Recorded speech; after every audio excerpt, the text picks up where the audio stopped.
There are growing calls for restraint as the world reacts to Iran's aerial bombardment of Israel. It's Tehran's first ever direct attack on its neighbour.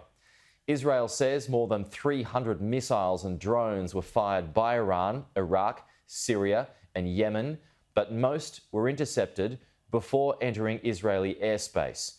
The military ordered residents to take cover, in the Golan Heights near the border with Syria and Lebanon, as well as in towns in the country's south. Some ballistic missiles did in fact reach Israeli territory, causing minor damage to an airbase.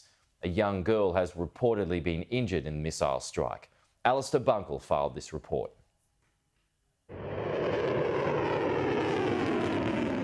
Iran launched the attacks in waves.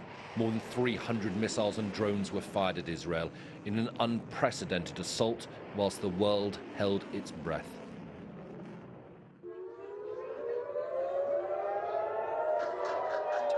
They arrived in Israeli airspace just before 2 a.m. in the morning.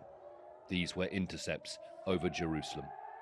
The holy city was under attack and the skies above alight with the trails of Israel's air defense system.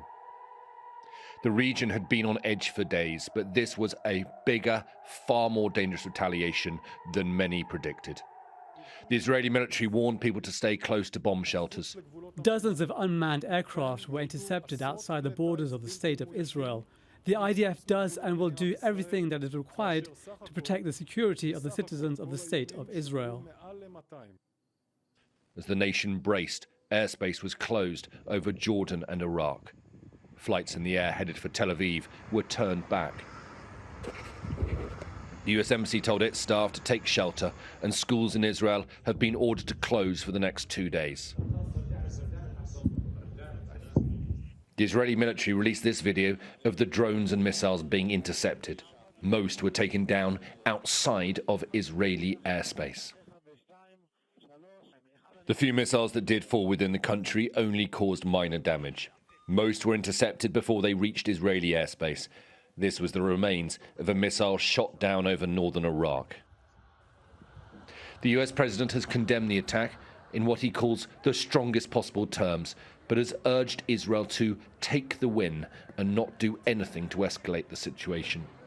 The Israeli president, though, told Sky News that the attack was a declaration of war. This is like a real war.